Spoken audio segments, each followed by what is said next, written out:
Përpara se të fillojmë këtë histori të jashtëzakonshme, dua që ju të mendoni diçka. Si do të ndiheshit nëse një ditë do të zbulonit se keni një binjak që nuk e keni takuar kurrë, që jeta juaj e tërë ka qenë e ndarë nga dikush që ndan të njëjtën gjak, të njëjtin ADN, por asnjë kujtim? Shkruani në komentet më poshtë. Çfarë do të bënit në këtë situatë? A do të kërkonit për të apo do të qëndronit larg? Le të fillojmë.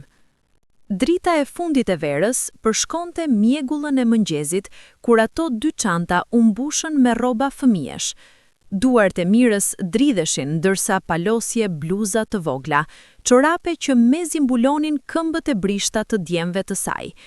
Erioni dhe Edoni, 4 vjeç, luanin në obor me 2 makina lodër që kishin mbetur nga festa e ditëlindjes së tyre. Nuk e dinin, nuk mund ta dinin, si mund të kuptojnë 2 fëmijë 4 vjeç se bota që njohën deri dje ishte gati të shkatrohej. Kur gjuajtjet e para u dëgjuan në horizont, larg në kodra, Mira u ngri dhe hodhi vështrimin nga dritarja. Zemra e saj u shtrëngua. Agimi, burri i saj, hyri me hapa të shpejt në dhomë. Fytyra e tij ishte e bardhë, si gjallë që kishte parë vdekjen. Duhet të ikin sonte, tha ai me zë të thyer. Nesër mund të jetë shumë vonë. Jo, përshpëriti Mira, duke kapur kraharorin e derës. Jo, tani, janë shumë të vegjël, si mund t'i ndajmë? Agimi e kapi për krah me butësi, por me vendosmëri. Nëse nuk i ndajmë ne, lufta do t'i ndaj për gjithmonë. Të paktën kështu kanë shans të mbijetojnë. Plani ishte bërë ditë më parë, kur kumbaroja e saj nga Prishtina e kishte thirrur në telefon. Kam një shok që po organizon një konvoj për në Gjermani, fëmijë të vegjël, jetim, të shpëtuar. Askush nuk pyet shumë. Njërin mund ta marr me vete, vetëm njërin. Dhe pastaj erdhi tjetër thirrja nga kushëriu i Agimit në Tiranë. Dhe grua ime jemi pa fëmijë. Do ta rrisnim si tonin, do ta donim si të ishte gjaku ynë. Dërgoje këtu, ku është më sigurt. 2 mundësi, 2 shpëtime, 2 drejtime. Por për çfarë çmimi? Mira u ul në dysheme dhe i shikoi djemt që luanin pa pritmas pranë saj. Erioni, më i madhi me 5 minuta, kishte flok të errët kaçurela dhe sy që ngjasonin me det të trazuar. Kishte një vrim të vogël në gumbën e majt, ku ishte prerë duke u zvarritur në shkëmbinj. Edoni, pak më i vogël, pak më i qetë, kishte qerpik të gjata dhe një buzëqeshje që i shkrinte zemrën çdo ditë. Ai ishte ai që flinte gjithmonë duke e kapur dorën e vëllait të tij. Si mund t'i ndaje? Por si mund të mos i ndaje? Erion, Edon, e janë këtu, thirri Mira, duke u përpjekur të mbante zërin e qëndrueshëm. 2 djemt u afruan duke vrapuar, me buzëqeshje në fytyrë. Erioni mbante makinën e kuqe, lodër. Edoni, atë të kaltër, të shtrënguar në gjeks. Mama, shiko, unë fitova, tha Erioni me krenari. Jo, unë isha më i shpejt, protestoi Edoni, duke e shtrënguar dorën e vëllait. Mira i kapi të 2 për duar dhe i tërhoqi pranë saj. Agimi qëndroi në këmbë, duke i kthyer shpinën sepse nuk donte që djemt t'i shihnin lotët. Dua t'ju them diçka, felgoi Mira. Falët e saj u than, sigur në gryke. Ju do të bëni një udhtim, një aventurë. Aventurë? Sytë e Erionit u ndrikshuan. Si në libra? Po, si në libra, por do të shkoni në vende të ndryshme. Së bashku? Pyeti Edoni, duke e kapur më fort dorën e vëllait. Heshtje e rënd sa malet. Jo, zemra ime, ju do të shkoni në vende të ndryshme, por vetëm për pak kohë, dhe pastaj do të takoheni sërish. Por unë dua të jem me Erionin, tha Edoni, dhe buzët e tij filluan të dridhen. Dhe unë me ty, shtoi Erioni, duke e shtrënguar dorën e vëllait me forcë. Agimi u kthye, dhe tani lotët i rrëshqisnin lirshëm. Ai u ul përpara djemve dhe i shau në sy, njërin pas tjetrin. Dëgjoni mirë, tha ai me zërin më të butë që kishte. Ju jeni binjak. Kjo do të thotë se pavarësisht nga ku jeni, pavarësisht sa larg, ju jeni gjithmonë të lidhur. Zemra juaj është e njëjtë. Kur njëri qesh, tjetri e ndjen. Kur njëri qan, tjetri e di. Dhe një ditë, Një ditë jo shumë larg, do të takoheni sërish. Ju premtoj. Por pse duhet të ndahemi? Pyeti Erioni, dhe për herë të parë në jetën e tij të shkurtër, zëri i tij ishte i friksuar. Mira u përqafoi të dy, duke i shtrënguar kaq fort sa zemra e saj dukej se po çoptohej në mes. Ajo i puthi në ball, në faqe, në kry, i nuhat, duke u përpjekur të mbante në kujtes aromën e tyre, ngrohtësinë e lëkurës së tyre. Sepse bota është e çmendur tani, përshpëriti ajo, por dashuria jon nuk është. Dashuria jon do t'ju mbajë të sigurt. Atë natë, kur dy veturat erdhën, njëra me targa gjermane, tjetra me alshipe, oborri u mbush me një heshtje e rëndë. Erioni u fut në makinën e parë, duke mbajtur në duar makinën e tij të kuqe lodër. Edoni u fut në makinën e dytë, me makinën e kaltër të shtrënguar në gjeks. Në momentin e fundit, para se dyert të mbylleshin, dy djemt shtrin duart nga dritaret, duke u përpjekur të prekin njëri tjetrin. Gishtërinë të tyre u takuan për një moment, vetëm një moment, dhe pastaj u ndan. Erioni, thiri Edoni. Edon, thiri Erioni. Dhe pastaj dyert u mbyllën. Motorët u ndezën. Dy makina nisën në drejtime të kundërta. Mira ra në gjunjë në dhe. Ulërima e saj e ndar qiellin e natës. Agimi e mbajti, duke qarë bashk me të, ndërsa dy drita të vogla të kuqe u larguan në errësirë, duke marrë me vete gjysmën e zemrave të tyre. Kjo ishte nata kur dy binjak u ndan. Kjo ishte nata kur fati vendosi ta luante lojën e tij më mizore. Por kjo ishte vetëm fillimi. Makina që po e çonte Erionin drejt Maqedonisë dhe më pas drejt Greqisë dhe përfundimisht Gjermanisë, u lëkund në rrugë të thyer. Ai ishte ulur në sediljen e pasme, i mbështjell në një batanie të vjetër, me makinën e kuqe të shtrënguar në duar. Në përerësirën e natës, shihnin vetëm hijen e shoferit dhe të gruas që ulej në sediljen e pasagjerit. Qetësohu fëmijë, tha gruaja me zë të butë, por Erioni nuk donte të qetësohej. Ai donte të kthehet, donte vëllain e tij. Ku është Edoni? Pyeti ai për të vjetën herë. Është i sigurt, u përgjigj gruaja, po shkon në një vend të sigurt, ashtu si ti. Por dua të jem me të. E di zemër, por tani duhet të jesh i fortë. Erioni nuk e kuptonte se çfarë do të thoshte të jesh i fortë në moshën 4 vjeç. Ai kuptonte vetëm se gjysma e tij mungonte. Ai ndjente një boshllëk të thellë në gjoks, si të kishte harruar të merrte diçka shumë të rëndësishme. Ndërsa orët kalonin dhe nata bëhej më e thellë, Erioni përfundoi duke fjetur, por jo një gjumë të qetë. Ai ëndërroi vëllain e tij. Ëndërroi se ishin përsëri në obor, duke luajtur me makina, duke qeshur. Por pastaj, në ëndër, diçka e errët erdhi dhe i ndau. Ai u zgjua duke qarë. Makina që po e çonte Edonin drejt Tiranës ndoqi një rrugë më të shkurtër, por aq të vështirë. Edoni qau gati gjithë rrugën, duke thirrë emrin e vëllait të tij, duke thirrë për mamin dhe babin. Shh, i vogël, tha njeriu që e mbante. Do të jetë mirë, do të takosh njerëz të mirë. Por Edoni nuk donte njerëz të mirë, ai donte familjen e tij, ai donte Erionin. Kur drita e parë e mëngjesit shfaqet, të dy djemt ishin në botë të ndryshme. Erioni kishte kaluar kufirin Maqedon dhe ku afrohej drejt Greqisë. Edoni kishte arritur në periferi të Tiranës, ku rrugët ishin të zhveshura dhe ajri i ngopur me pluhur dhe tym. Në Tiranë, Edoni u mirëprit nga Liri dhe Besnik, një çift në të 40-tat, që jetonin në një apartament të vogël në një ndërtesë 5 katoshe që lëkund kur era fryn fort. Liri ishte grua e holl me flok të zinj të gjatë dhe sy plot dhimbje të vjetër. Dhimbjen e grave që kanë dëshiruar fëmijë, por nuk kanë mundur t'i kenë. Besniku ishte njeri i heshtur, me supe të gjëra dhe duar që kanë njohur punë të rëndë. Mirë se erdhe Edon, tha Liri duke u përkrymur përpara tij. Ne do të kujdesemi për ty. Edoni e shikoi me sy të mëdhenj, të kuq nga qarjet. Ku është Erioni? Liri dhe Besnik shkëmbyen shikim. Nuk dinin si t'i shpjegonin një fëmije se vëllai i tij ishte larguar në një vend që ai nuk do ta shihte kurrë, në një botë që ishte aq e ndryshme sa dukej sikur ishin në planet të veçëm. I është larg, tha Liri butësisht, por është i sigurt, ashtu si ti. Kur do ta shoh? Heshtje.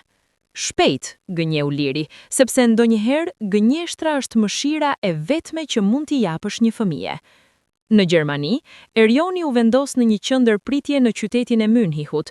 Ishte një bërtesë e madhe, e bardhë, e ftohtë. Kishte 10 fëmijë të tjerë atje, disa më të mëdhenj, disa më të vegjël. Të gjithë kishin historinë e tyre dhimbjes, të gjithë kishin humbur diçka. Por Erioni nuk donte të dëgjonte historitë e tyre. Ai donte vetëm një gjë, e donin. Ku është vëllai im? Pyeti ai për të 10ën herë. Është nicht hier, jo këtu, du bist sicher, je i sigurt, por dua të jem me të. Javet e para ishin një trazim i ndjenjash dhe konfuzioni. Të dy djemt qanin çdo natë, të dy thirrnin njëri tjetrin në gjumë, të dy kishin makina lodër, një të kuqe, një të kaltër, që i mbanin si një lidhje me njëri tjetrin. Në Tiranë, Liri e zbuloi shpejt se Edoni nuk hante nëse nuk i tregone një histori për Erionin. Kështu që ajo filloi të shpik, histori të vogla, të ëmbla, për një djalë që po jetonte larg, por që po mendonte për vllain e tij çdo ditë. Sot Erioni shkoi në park, thoshte Liri ndërsa Edoni hante lug për lug. Ai pa një flutur të bukur dhe mendoi për ty. Sytë e Edonit ndriçoheshin pak. Ai vërtet mendoi për mua? Çdo çast të ditës, thoshte Liri, dhe kjo pjesë ishte e vërtet, edhe nëse detajet ishin imagjinat. Në Münih, një punojse shqiptare e qendrës, Afërdita ishte emri i saj, u bë një lloj mbrojtëseje për Erionin. Ajo e pa se sa i humbur ishte ai, sa i mbytur në det dhimbjeje. Ti ke një vëlla binjak, apo jo? E pyeti një ditë. Erioni u kthye dhe e shikoi me sy plot shpresë. Po, Edoni, ti e nje? E ke parë? Zemra e Afërditës u shtrëngua. Jo, por e di se ekziston, dhe e di se të mban mend. Si e di? Sepse binjakët kanë një lidhje të veçantë. Ju jeni si dy pjesë të së njëjtës shpirt. Edhe nëse jeni larg, ju ndiheni njëri tjetrin. Erioni e mëshoi këtë me dëshpërim. Ai filloi një ritual të vogël. Çdo natë, para se të flinte, do të mbyllte syt dhe do të thoshte me zë të lartë: "Natën e mirë, Edon, shihemi në ëndër." Dhe çuditërisht, në Tiranë, pa e ditur, Edoni bënte të njëjtën gjë. Liri e dëgjonte nga dhoma tjetër, duke qarë në heshtje. Por realiteti ishte se ato ëndra nuk ishin të mjaftueshme. Ko pas kohe, ndërsa muajt kalonin, djemt filluan të harronin tipare. Erioni nuk mund të kujtonte saktësisht ngjyrën e syve të Edonit. Edoni nuk mund të kujtonte tingurin e qeshjes së Erionit. Kujtesa, ajo gjë mizore, po fillonte të zbehte. Por zemrat e tyre dinin. Thellë, në një vend që fjalët nuk mund të arrinin, zemrat e tyre mbanin të gjallë flakën e lidhjes së tyre. Në Münih, pas disa muajsh, në qendër, Erioni u adoptua nga një çift gjerman, Klaus dhe Ingrid Müller. Ishin njerëz të mirë, të butë, që jetonin në një shtëpi të bukur me kopësht në periferi të qytetit. Klaus ishte inxhinier, Ingrid mësuese. Ata kishin pritur vite për të adoptuar një fëmijë. Mirë se erdhe në familjen tonë, Erion, tha Ingrid, duke u përpjekur të shqiptonte emrin e tij siç duhej. Por Erioni nuk ndjente se kishte ardhur në shtëpi. Ai ndjente se ishte zhvendosur në një galaktik tjetër. Gjithçka ishte e huaj: gjuha, ushqimi, era e shtëpisë. Natën e parë në shtëpi, Erioni nuk foli fare. Ai ul në shtratin e tij të ri, i madh, i butë, me jastëk të bardhë dhe jorgan me modele makinash, dhe i njohi se duke i bukur, por nuk ishte i tij. Klaus dhe Ingrid u përpoqën. Ata u përpoqën me gjithë zemër. Ata mësuan fjalë shqip, gatuan ushqim që mendonin se do t'i pëlqente Erionit, blen lodra, por asgjë nuk mund të mbushte boshllëkun që Erioni ndjente. Ku është vëllai im? E pyeti ai Ingrid çdo ditë. Dhe çdo ditë Ingrid duhet të thoshte: "Nuk e di, zemër, por shpresojmë se është i sigurt i lumtur." Në Tiranë, Edoni po përshtatet, por jo me dhimbje. Ai kishte filluar të qajë më shumë, por në vend kësaj kishte bërë një ritual tjetër. Çdo natë para gjumit do të merrte makinën e kaltër dhe do ta vendoste pranë krevatit, duke imagjinuar se makina e kuqe e Erionit ishte diku afër. Besnik dhe Liri e donin sinqerisht. Ata e trajtonin si të ishte djali i tyre i lingor, por Edoni gjithmonë e dinte, në mënyra që fëmijët din gjëra pa pasur nevojë t'u thënë se nuk ishte. Ai ishte një djalë i adoptuar, një djalë që kishte humbur gjysmën e tij. Një ditë, kur Edoni ishte 6 vjeç, ai e pyeti Lirin ndërsa ishin duke ecur në treg. "Nëna, a mund të gjej dikë që humbet?" Liri u ndal, e shikoi me dhimbje. "Varet zemër, ndonjëherë jo, ndonjëherë jo. Unë do ta gjej Erionin një ditë," tha Edoni me një vendosmëri që ishte mashtinse për moshën e tij. "Premtoj." Liri e përqafoi. "E di që do ta bësh, e di." Në mini, në të njëjtën kohë, Erioni po bënte një hartë të bërë nga imagjinata e një fëmije 6 vjeçar, një letër e madhe ku ai vizatoi Gjermaninë në një anë dhe Shqipërinë në tjetrën, me një vit të rekur që i lidhte. "Çfarë është kjo?" e pyeti Klaus, duke e parë vizatimin. "Rruga tek Edoni," tha Erioni thjesht. "Një ditë do të ecë në këtë rrugë dhe do ta gjej." Klaus dhe Ingrid shpesh diskutonin çfarë t'i thonin Erionit. Disa ekspert u këshilluan që të mos flisnin shumë për të kaluarën e tij, që ta linin ta harronte, që të përqendrohej në jetën e re. Por si mund ta linit një fëmijë të harrojë gjysmën e shpirtit të tij? Kohët u bën vite. Erioni filloi shkollën në Gjermani, mësuan gjermanishten me shpejtësi mahnitshme. Klaus dhe Ingrid habiteshin me inteligjencën e tij, me mënyrën se si thithte njohurinë. Por ata vunë re edhe diçka tjetër.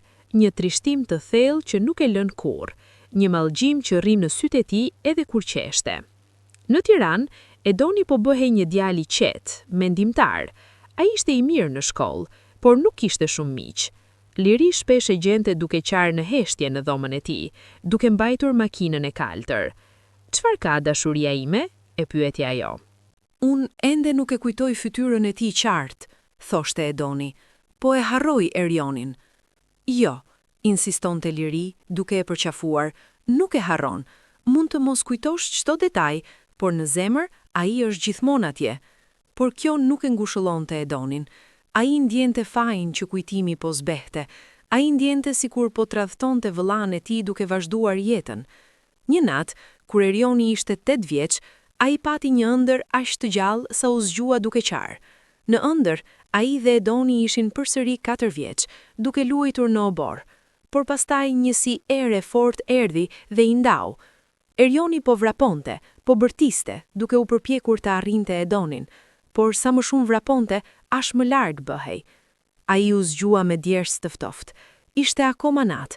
Në dhomë, vetëm drita e vogël e naktit ndriçonte mjaft që ai të shihte kuartën e tij. Posterat e makinave në mur, raftet me libra, lodrat e mira që Klaus dhe Ingrid i kishin bler për ditëlindje. Por asgjë nuk ishte vërtet e tij. Ai doli nga krevati dhe shkoi te dritarja. Në qiell, yjet shëndritnin.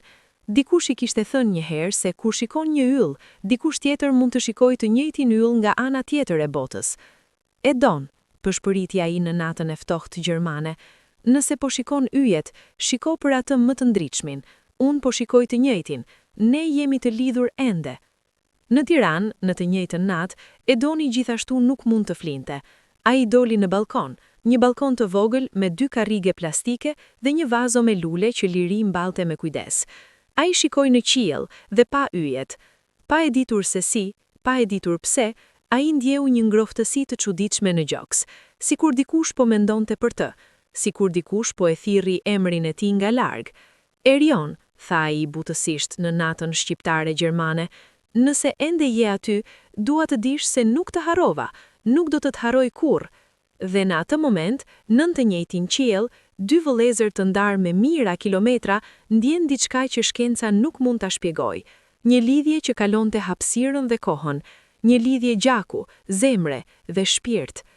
Vitet vazhduan të kalojnë me mizori të qetë, duke i quar Erionin dhe Edonin gjithnjë e më larg në jetët e tyre të ndara, duke i formuar në mënyra që as vetë nuk do ta kuptonin plotësisht deri në takimin e tyre të ardhshëm. Erioni, në moshën 10 vjeç, ishte bërë një djalë gjerman në sytë të tjerëve. Ai fliste gjermanishte në rrjedhshëm, pa asnjë theks. Në shkollë, mësuesit e lavdëronin për zgjuarsinë e tij në matematikë dhe shkenca. Kishte miq, Max, Leon, Sara. fëmijë që kishin lindur në Munich dhe që nuk dinin asgjë për luftra, për ndarje, për humbje që të thyenin shpirtin. Por brenda, Erioni mbante një sekret të thellë. Çdo natë, ai shkruante në një ditar të vogël me mbyllje metali që Ingridja kishte dhuruar për ditëlindje. Në atë ditar, ai shkruante letra për Edonin, letra që nuk do të dërgoheshin kur, sepse nuk kishte adres ku t'i dërgonte. I dashur Edon, sot në shkollë mësuam për sistemin diellor. Mësuesja tha se Neptuni është planeti më i largët nga dielli në sistemin ton. Unë mendova se ti dukesh aq larg sa Neptuni për mua, por edhe Neptuni është pjesë e të njëjtit sistem, kështu që edhe nëse je shumë larg, ne jemi të lidhur ende. Të lue, edhe nëse nuk di më saktësisht si duket fytyra jote. Erioni. Klaus dhe Ingrid bënin gjithçka që mundnin për ta bërë Erionin të lumtur. Ata e quan në pushime në mal, në ekspozita shkence, në koncerte. Ata i blen një biçiklet, më vonë një kompjuter. Ata organizuan festa ditëlindje me tortë dhe balona, por në çdo fest, Erioni frynte qirinjt dhe shprehte të njëjtin dëshirë, të takoj Edonin.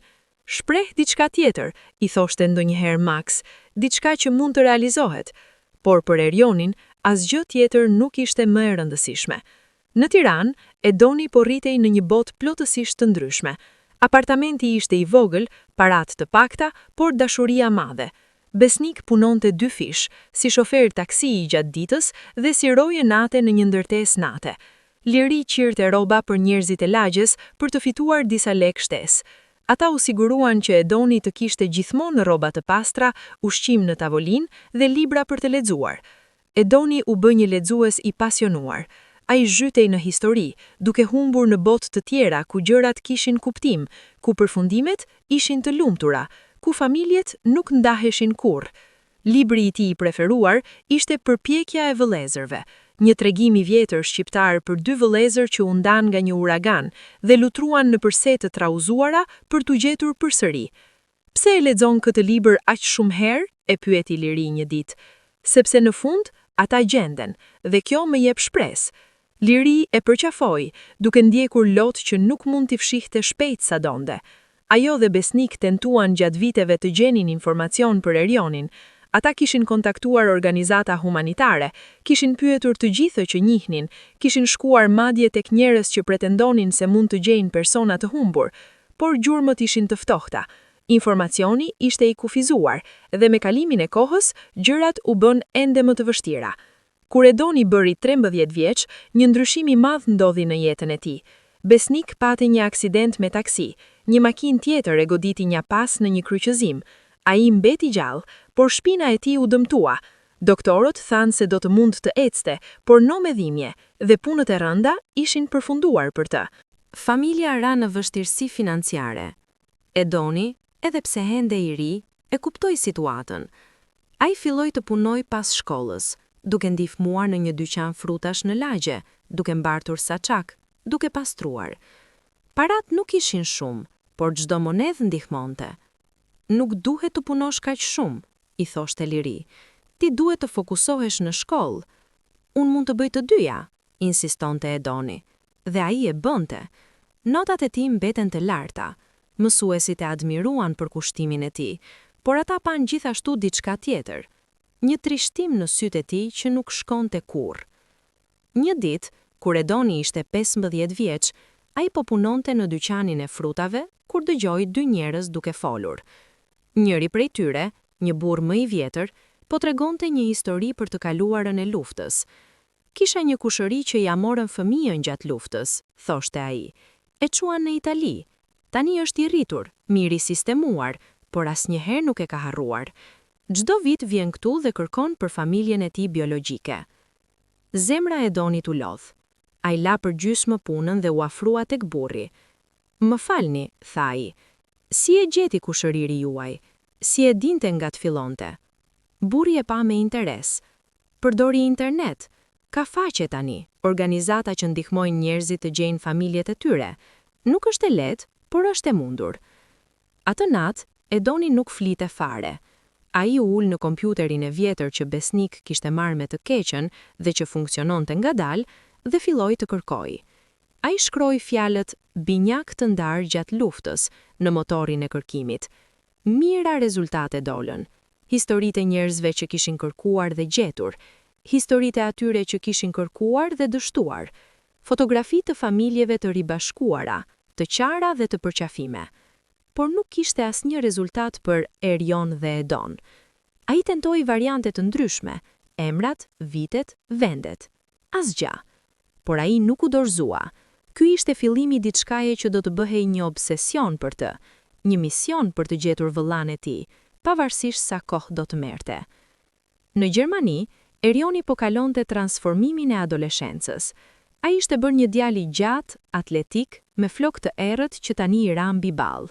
Ai luante futboll për ekipin e shkollës dhe ishte i mirë, aq i mirë sa trajnerët flisnin për mundësi stipendje në të ardhmen.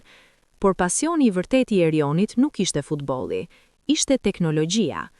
Ai kalonte orë të tëra duke mësuar programim, duke ndërtuar faqe interneti, duke eksploruar rrjetet sociale dhe të gjitha mundësitë që interneti ofronte. Dhe në një pikë, në një natë kur ishte 16 vjeç, ai kreu hapin e parë që du të afronte më pranë Edonit se çdo tentativë përpara. Ai krijoi një faqe, një blog të thjeshtë, të titulluar Kërkesa për Edon, një vëllai i humbur. Në atë faqe, ai shkroi historinë e tyre. Ai shkroi për ditën e ndarjes, për makinat lodër, për premtimin që ja kishin bërë prindrit e tyre se do të takoheshin përsëri. Ai shkroi: Emri im është Erion, kam një vëlla binjak që quhet Edon. Ne u ndam kur ishim 4 vjeç gjatë një lufte që nuk e kuptonim. Ai shkoi në Shqipëri, unë në Gjermani. Kam kërkuar çdo ditë që nga ajo ditë. Nëse dikush ka informacione, ju lutem më kontaktoni. Nëse je duke lexuar këtë, Edon, unë s'kam të ndetur asnjë ditë pa menduar për ty. Ai e postoi në çdo forum që gjeti, në çdo grup të rrjeteve sociale që lidhet me ribashkimin familjar, në çdo vend se mendonte se dikush mund ta shihte. Javë pas jave, muaj pas muajsh, ai kontrollonte.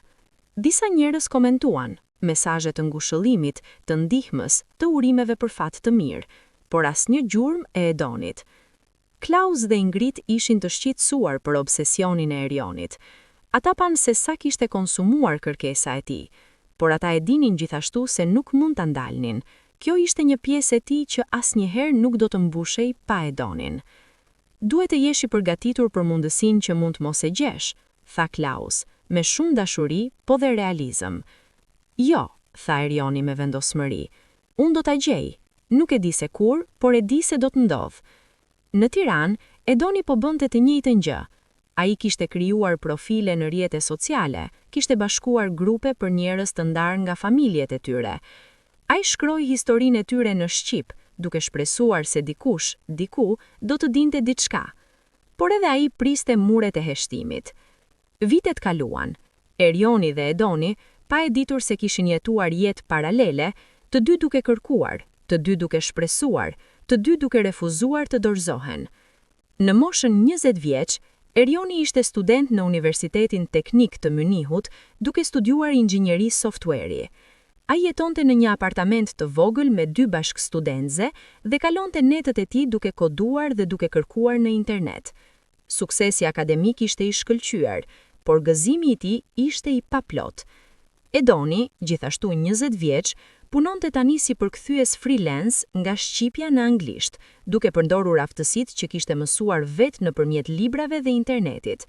Ai gjithashtu jetonte në apartament, ende me lirinë dhe besnikun, sepse situata ekonomike nuk i lejonte të largohej, por edhe pse nuk donte t'i linte ata.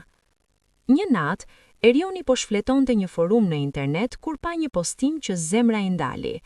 Ishte nga një person që pretendonte se punonte për një organizat që ndihmonte familjet shqiptare të gjenin antar të humbur.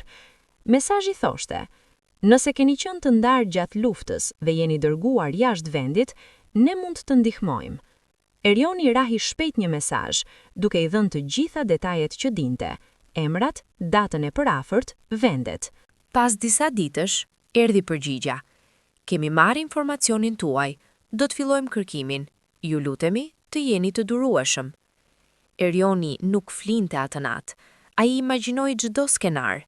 takimin, përqafimin, përgjigjet në pyetje që kishin zënë vende të gjithë këto vite. Por javët kaluan, muajt kaluan dhe erdhi një mesazh tjetër. Na vjen keq, por nuk mundëm të gjejmë shënime të një Edoni që përputhet me përshkrimin tuaj. Shumë dokumente u humbën gjatë luftës. Do të vazhdojmë të kërkojmë. Erioni u rrëzua në depresion të thellë. Klaus dhe Ingrid u shqetësuan. Ata e bindën të shikonte një terapeut, i cili i diagnostikoi me humbje e pasgjidhur dhe ankth ndaj cik. Duhet të pranosh mundësinë se mund të mos e gjesh kurrë, i tha terapeuti. Jo, tha Erioni, nuk do të pranom atër, nuk mund. Në Tiranë, në të njëjtën kohë, Edoni po kalonte të njëjtën e tmerrshme. Ai kishte kontaktuar çdo organizat që i erdhi në mendje, por shumica ishin të papreparuara për kërkime aq të vjetra ose nuk kishin burime. Një ditë, Liria e gjeti duke qarë në dhomën e tij, me fytyrë në duar. "Çfarë ka djali tim?" pyeti ajo, edhe pse e dinte përgjigjen. "Unë s'do ta gjej kurrë", tha Edoni. "Erioni mund të jetë në çdo vend në botë, mund të jetë ndryshuar emrin, mund të mos më kujtohet." "Ai të kujton", tha Liri me siguri. "Ashtu siç ti nuk e ke harruar atër, as ai nuk të ka harruar ty." "Si mund të jesh aq e sigurt?" "Sepse dashurinë e vërtetë nuk harrohet dhe lidhja e gjakut, sidomos ajo midis binjakëve, është më e fortë se çdo gjë." Edonit ju desh kohë për t'u qetësuar, por ai vendosi të tentojë një strategji tjetër. Në vend që të kërkonte vetëm online ose nëpërmjet organizatave, ai vendosi të shkruante një libër, një memoar për historinë e tyre. Edoni mendoi se nëse shkronte historinë e tyre, dikush, diku, mund ta lexonte dhe ta njihte. Mund të ishte një mënyrë për ta bërë kërkesën e tij të dukshme për botën. Ai filloi të shkruante çdo mbrëmje pas punës. Fjalët rrjedhin nga dhimbja e tij, nga malli i tij. Ai shkrojti për ditën e ndarjes, për makinat lodër, për netët kur qante duke thirrur emrin e Erionit, për ëndrat kur ata ishin përsëri bashk. Por libri nuk u përfundua kurrë. Pas disa muajsh, Edoni e kuptoi se dhimbja ishte shumë e thellë për ta kthyer në fjalë. Çdo fjalë që shkruante e çonte më thellë në errësirë dhe ai nuk donte të jetonte atje përgjithmonë. Kështu që e la atë dhe u përpoq të jetojë. Për herë të parë në jetën e tij, ai vendosi të përqendrohej në të tashmen. Ai filloi të dilte më shumë me miq, të pranonte ftesa për darka, të buzëqeshte, edhe kur zemra e tij ishte e rëndë. Liri dhe Besnik ishin të lumtur ta shihnin duke u përpjekur, por ata e dinin se malli kishte shkuar, ishte vetëm i fshehur më thellë. Në Gjermani, Erioni po bënte diçka të ngjashme. Ai u fokusua në karrierën e tij. Pas diplomimit, ai mori një punë të mirë në një kompani teknologjike në Berlin. Ai zhvendos në kryeqytet, në një apartament modern me pamje nga qyteti. Ai filloi të dilte me kolegë, të vizitonte muzeu, të eksploronte jetën e natës në Berlin. Por çdo kënaqësi ishte e paplotësuar, çdo sukses kishte një shije dhe çdo moment gëzimi shoqërohej me një mendim. Dëshiroj që Edoni të ishte këtu për ta parë këtë. Një ditë, kur Erioni ishte 22 vjeç, ai u ftua në një dasmë të një miku. Dasma ishte e bukur, plot me lule, muzikë, dashuri. Ai pa çiftin duke kërcyer, familjet e tyre duke qeshur dhe duke festuar, dhe diçka brenda tij u thye. Ai doli jashtë për ajër të pastër. U ul në një stol në kopsht dhe vështroi yllit në qiell. Një person erdhi dhe u ul pranë tij. Një grua e re me flokë të shkurtër dhe sy të mençur. "Çdo gjë në rregull?" pyeti ajo. "Jo", tha Erioni sinqerisht, "por faleminderit që pyete. Dua të dëgjoj nëse do të flasësh." Dhe për ndonjë arsye, ndoshta përse ajo ishte e huaj, ndoshta përse nata ishte e butë dhe yllit ishin të ndritshëm, Erioni i tregoi gjithçka. Ai i tregoi për Edonin, për ndarjen, për kërkesën e pafund, për boshllëkun që nuk mbushej kurrë. Gruaja dëgjoi me vëmendje. Kur e mbaroi, ajo tha: "Emri im është Ana. Punoj për një organizat gazetarie që hulumton histori njerëzore. Kjo që më the është e jashtëzakonshme. A do të më lejosh të shkruaj për të?" Zemra e Erionit rah patk. Çfarë do të ndihmonte kjo? Publiciteti. Nëse historia jote shfaqet në një medium të madh, mund të arrijë tek persona që kërkimet e zakonshme nuk arrin. Ndoshta dikush që e njeh Edoni do ta lexoj. Ndoshta vet Edoni do ta lexoj. Erioni e pa me shpresë të kujdesshme. A mendon vërtet se mund të ndihmoj? Nuk mund të premtoj, por i kam parë shumë ribashkime të ndodhura fal medias. Ja vlen të tentosh. Erioni ra dakord. Një muaj më vonë, historia e tij u botua në një gazetë të madhe gjermane me titull Kërkesa e një binjakut, 18 vjet duke kërkuar për vëllain e humbur. Artikulli u lexua nga mijëra njerëz. Komente filluan të rrjedhin. Mesazhe mbështetje, sugjerime, ndihma, por asnjë gjurmë konkrete për Edonin. Megjithatë, artikulli bëri diçka tjetër. Ai e bëri historinë e Erionit virale në rrjetet sociale. Njerëzit filluan ta ndanë, ta komentonin, ta përkthyen në gjuhë të ndryshme. Dhe një ditë, artikulli u përkthye në shqip dhe u postua në një portal lajmesh në Tiranë. Në atë ditë, Edoni ishte duke punuar nga shtëpia, duke përkthyer një dokument mjekësor nga anglishtja në shqip. Ai mori një pushim dhe hapi Facebookun. Një mik kishte ndarë një artikull me titull që e bëri zemrën të ndalonte. Shqiptari në Gjermani kërkon për vëllain e tij binjak që u ndan gjatë luftës. Duart e Edonit filluan të dridhen ndërsa klikoi në lidhje. Ai lexoi me sy që mbusheshin me lot. Erion, 22 vjeç, që jeton në Berlin, ka kërkuar për vëllain e tij binjak, Edon, për 18 vitet e fundit. Ata u ndan kur ishin 4 vjeç gjatë konfliktit. Erioni shkoi në Gjermani, ndërsa Edoni mendohet se u dërgua në Shqipëri. Çdo ditë mendoj për të, thot Erioni. Çdo ditë shpresoj se një ditë do të takohemi përsëri. Edoni nuk mund të merrte frymë. Ai lexoi përsëri dhe përsëri. Zemra e tij po rrithte aq fort sa mendonte se do të shpërthente. Erion, pëshpëriti ai. Je ti, je vërtet ti. Ai u ngrit dhe vrapoi në dhomën ku Liri po qepte. Nën, nën! Thiri ai me zë të thyer. Liri u tremb. Çfarë ka? Çfarë ndodhi? E gjeta Erionin. Ai e tregoi artikullin në telefonin e tij, duke qarë aq fort sa mezi mund të fliste. Liri lexoi dhe lotët filluan të rridhnin edhe nga sytë e saj. Ajo e përqafoi Edonin dhe të dy qanë bashk, të mbështjellë në gëzim dhe lehtësim që kishin pritur për një jetë të tërë. Duhet I shkruash, tani, tha Liri, por Edoni dridhej aq shumë sa mezi mund të mbante telefonin. Si do t'i shkruante? Çfarë do t'i thoshte? Si fillon një mesazh për dikë që nuk ke parë për 20 vjet, por që ke dashur çdo ditë të jetës sate? Ai mori frymë thellë dhe filloi të shkruaj. Erion, emri im është Edon. Unë jam vëllai yt. E di që tingëllon e pabesueshme, por jam unë. Lexova artikullin tënd.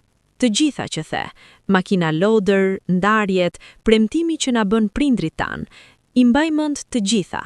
Edhe unë kam një makinë loader të kaltër që mbaj prej asaj nate. Edhe unë kam kërkuar për ty çdo ditë. Edhe unë kam refuzuar të besoj se nuk do të takohemi kurrë.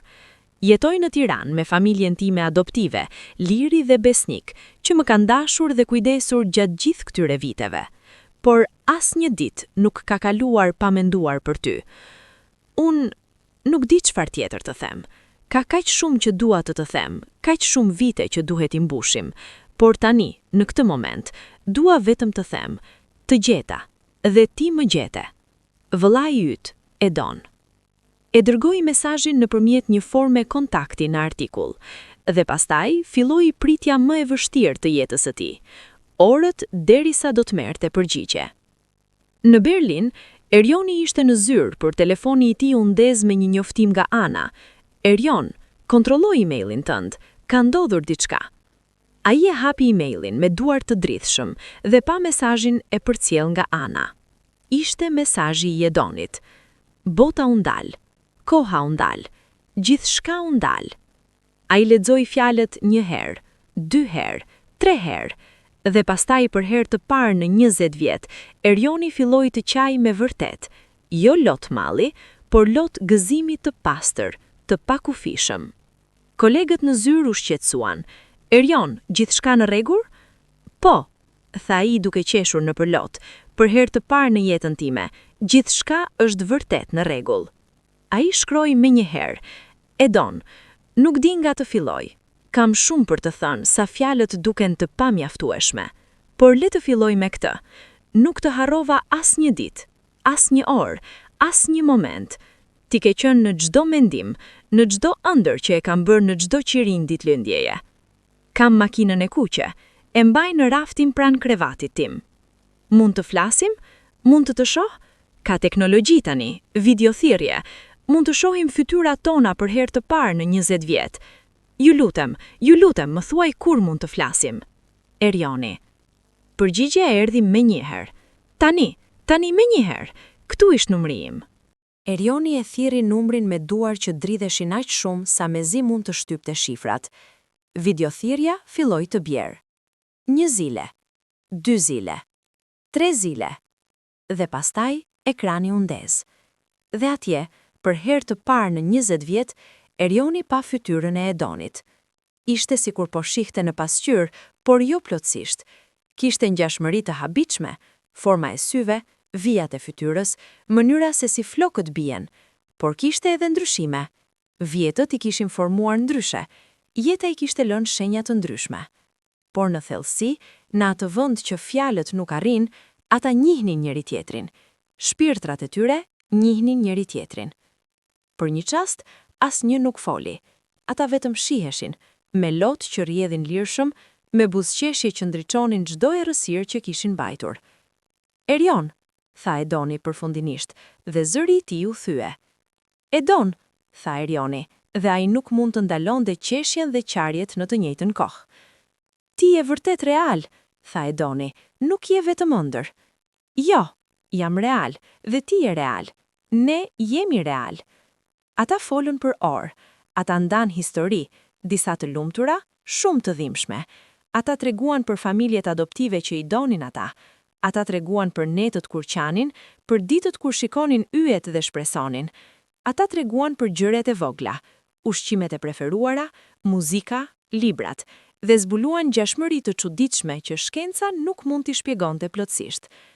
Unë gjithmonë kam dashur lumin blu, tha Edoni. Edhe unë, tha Erioni, duke qeshur. Klaus dhe Ingrid nuk e kuptonin pse gjithmonë zgjidhja çdo gjë në blu. Dhe nuk më pëlqen domate, tha Edoni. As mua, tha Erioni. Të gjithë më thonë se jam I çuditshëm sepse urrej e domate. Ata qeshën, ata qanë, ata folën derisa zërat u bën të mërzitshëm. Dhe në fund, kur qielli filloi të zbardhte në Tiranë dhe ishte ende natë në Berlin, ata bën një premtim. Do të takohemi, tha Erioni, jo në përmbjet ekranit, por me të vërtet. Sy më sy, do të përqafoj me të vërtet. Kur? Pyeti Edoni. Sa më shpejt, unë do të vi në Shqipëri, ose ti mund të vish këtu, ose mund të takohemi diku në mes. Nuk më intereson, vetëm dua të jem prandeje. Unë gjithashtu, tha Edoni, duke buzëqeshur në përlot. Por ka një problem. Çfarë? Biletat e avionit janë të shtrenjta, dhe unë nuk kam shumë para. Nuk më intereson, tha Erioni menjëherë. Unë do të paguaj gjithçka, vetëm eja. Ju lutem, eja. Edoni hezitoi. Ai nuk donte të ishte një dar, por Liri, që kishte qenë duke dëgjuar nga dhoma tjetër, hyri dhe tha me zë të fortë. Prano dalinim, prano udhëtimin. Ky është vëllai yt, nuk ka krenari këtu, vetëm dashuri. Edoni ra dakord. Brenda një jave, Erioni kishte rezervuar një bilet avioni për Edonin nga Tirana në Berlin, por pastaj ndodhi diçka e papritur. Ana, gazetarja, kontaktoi Erionin me një propozim. Historia juaj ka prekur zemrat e miliona njerëzve. Organizata ime do të dështonte të dokumentonte takimin tuaj, jo për eksploatim, por për të ndjerë se njerëzit ekzistojnë, se dashuria fiton. Do ishi dakord? Erioni nuk ishte I sigurt. Nuk e di, kjo është aq personale. E kuptoj plotësisht. Mendoje, fol me Edonin, por dua që të dish se nëse pranoni, ne do të mbulajmë të gjitha shpenzimet, udhëtime, akomodim, gjithçka. Dhe në fakt kemi një ide më të mirë. Çfarë ideje? Të takoheni në Kosovë, në vendin ku u ndat, të mbyllni rrethin. Erioni diskutoi me Edonin, dhe të dy ranë dakord, sepse kishte diçka të bukur, diçka poetike në idenë e kthimit në fillim për të gjetur fund. Ditët deri në takim kaluan si në ëndër. Erioni nuk mund të përqendrohej në punë. Edoni nuk mund të hënte, flinte. Të dy ishin në një stenë qiellore që ishte mes egzaltimit dhe frikës. "Çfarë nëse nuk njihemi më?" I tha Edoni lirit një natë. "Ju do të njihni," tha ajo me siguri. Zemra njeh zemër. Dhe pastaj erdhi dita. Dita kur pas 25 vjetësh, dy binjak do të takoheshin përsëri. Aeroporti i Prishtinës ishte i mbushur me njerëz, familje që priteshin, udhëtar që niseshin, ëndra që mbërrinin dhe largoheshin. Por në atë ditë, për Erionin dhe Edonin, ishte sikur bota e tërë kishte ngushtuar në një pikë, momentin kur do të shihnin njëri tjetrin përsëri. Erioni kishte arritur më herët, fluturimi i tij nga Berlini kishte qenë në mëngjes. Ai qëndroi në sallën e pritjes, duke shikuar çdo fytyrë që kalonte, zemra e tij duke rrahur aq fort sa mendonte se të gjithë mund ta dëgjonin. Klaus dhe Ingrid kishin dashur të vinin me të, por ai kishte kërkuar të ishte vetëm ai dhe Edoni, të paktën për momentin e parë. Ata e kuptuan. Disa momente janë shumë të shenjta për të ndarë me të tjerë, edhe me ata që na duan më shumë. Ana dhe ekipi i saj ishin atje, por në distancë të respektueshme, me kamera të vogla diskrete. Ata kishin premtuar se nuk do të ndërhynin, vetëm do të dokumentonin. Edoni u ul në avionin nga Tirana me zemrën në dorë. Liri dhe Besnik e kishin shoqëruar në aeroport dhe Liri nuk kishte ndaluar së qari. "Kthehu me të," I kishte thënë ajo. "Kthehu me vllain tënd dhe na trego. Dua ta takoj." "Do ta bëj," kishte premtuar Edoni. Gjatë fluturimit, ai nuk mund të qëndronte I qetë. Ai shikonte orën çdo 2 minuta. Ai imagjinonte takimin në 1.000.000 mënyra të ndryshme. Çfarë do të thoshte? Si do të dukej Erioni në person? A do të përqafoheshin me një herë apo do të hezitonin, të hutuar nga realizimi që kjo ishte reale? Kur avioni u ul, Edoni ishte I pari që u ngrit. Duart e tij dridheshin ndërsa merrte çantën e tij të vogël nga kapaku. Ai eci nëpër korridorin e gjatë të aeroportit, duke ndjekur turma drejt daljes.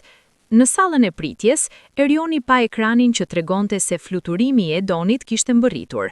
Këmbët e tij pothuajse nuk e mbajtën. Ai donte të vraponte, të bërtiste, të kërcente, por ai gjithashtu ndjente një frikë të çuditshme, sikur diçka do të shkonte keq, sikur kjo do të ishte vetëm një ëndër tjetër nga e cila do të zgjohej. Dhe pastaj, nëpër turmën e njerëzve, ai e pa. Edoni, vllai I tij. Ai qëndroi atje, duke mbajtur një çantë të vogël, duke shikuar rreth e rreth, duke kërkuar, dhe pastaj sytë e tyre u takuan. Për një moment, koha u ndal plotësisht, gjithçka rreth tyre u zbe. Zhurma, turma, botën, mbetën vetëm ata dy. Erioni lëvizi I pari, ai filloi të ecë, pastaj të vrapoi. Edoni e bëri të njëjtën. Ata u takuan në mes të sallës, dhe në atë moment, pas 25 vitesh të ndarje, pas mijëra netësh duke qarë, pas përpjetjeve të pafund për t'u gjetur, ata përqafuan. Nuk ishin fjalë, vetëm lot që rrjedhin lirshëm, pa turp, pa mbajtje. Ata u mbështollën njëri tjetrin me forcë, sikur duke e lëshuar do të thotë të humbë sërisht. "Erion," pëshpëriti Erioni në vesh të vllait të tij. "Edon," pëshpëriti Edoni kthim. Ata qëndruan kështu për çështë duke jorë, edhe pse ishin vetëm minuta. Njerëzit rreth tyre ndaluan dhe I shikuan. Disa qanin me ta, disa qanin me të. Ana dhe ekipi I saj filmonin, por edhe ata kishin lot. Kur përfundimisht u ndan, ata I shikuan njëri tjetrin nga distanca një krahu, duke studiuar fytyrat, duke u përpjekur të lidhin personin para tyre me kujtimin që kishin mbajtur. "Ti je aq I gjatë," tha Edoni duke qeshur me thërlot. "Edhe ti," tha Erioni, "mendoja se do t'ishim më të ndryshëm. Jemi të ndryshëm, por jemi edhe të njëjtë. Nuk e di si ta shpjegoj. Nuk duhet ta shpjegosh, e ndjej edhe unë." Ata ecën së bashku jashtë aeroportit, duke folur pa ndalje, duke ndjer fjalë që kishin mbajtur për vite. Ata shkuan në një hotel të vogël ku Erioni kishte rezervuar dhoma, por asnjëri nuk donte të shkonte në dhomën e tij. Ata qëndruan në kafenë e hotelit, duke folur deri në orët e vona të natës. "Trego më gjithçka," tha Erioni. "Çdo gjë që ke bërë, çdo gjë që ke njerë." Dhe Edoni tregoi. A i tregoi për liri dhe besnik, për apartamentin e vogël në Tiranë, për ditët kur punonte për të ndihmuar familjen, për netët kur shikonte yjet dhe këndonte për vllain e tij. A i tregoi për librat që lexonte, për ëndrrën që pati, për mallëngjimin që nuk e linte kurrë. Erioni dëgjoi me vëmendje të plot, duke prekur çdo fjalë, dhe pastaj a i tregoi historinë e tij. Klaus dhe Ingrid, shtëpia në Munich, shkolla gjermane, ndjenja e të qenit i huaj edhe kur fliste gjermanishten pa gabim. A i tregoi për diarin ku shkronte letra për Edonin, për faqen që kishte krijuar, për kërkimin që kishte konsumuar jetën e tij. Unë nuk kam jetuar plotësisht, gjithmonë ka pas një pjesë që mungonte, dhe ajo pjesë ishe ti. E njëjta gjë për mua. Liri dhe besnik kanë qenë të mrekullueshëm, por asnjëherë nuk kam një djerë plot. Gjithmonë ka pas një boshllëk. Ata biseduan për çdo gjë, për gjërat e vogla dhe për gjërat e mëdha. Ata zbuluan se të dyve u pëlqente e njëjta muzikë, se të dy ëndërronin me ngjyra, se të dy kishin frikë nga era e fortë për arsye që nuk mund t'i shpjegonin. Ndoshta sepse era na ndau atë natë, tha Edoni butësisht. Erioni e mëshoi këtë. Kishte kuptim të çuditshëm. Ditën tjetër, Ana i mori me makinë për të vizituar vendin ku ishin rritur, shtëpinë e vjetër të Mirës dhe Agimit. Ishte një udhëtim emocional.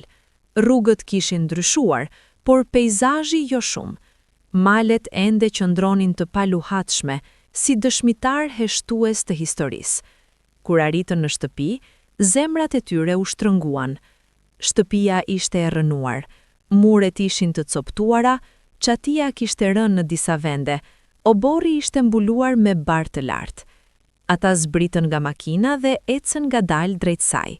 Çdo hap ishte i rënd me kujtesën. Këtu është, tha Edoni butësisht. Këtu ishim ne. Mund ta ndjej, tha Erioni. Është sikur trupi ime kujton, edhe nëse mendja ime nuk është e sigurt. Ata hynë në obor. Ishte më e vogël se sa kujtuan, por natyrisht ata ishin fëmijë të vegjël atëherë. Çdo gjë duket më e madhe për sy fëmije. Ana qëndroi mbrapa, duke i lejuar të kenë hapësirë. Kamera filmonte, por nga distancë respektueshme. Erioni u përkul dhe mori një gur të vogël nga toka. Kujton kur luanim këtu? Po, tha Edoni, dhe një buzëqeshje e trishtuar ju shfaq në fytyrë. Kujto makinat lodër. I kam akoma, tha Erioni, e solla me mua.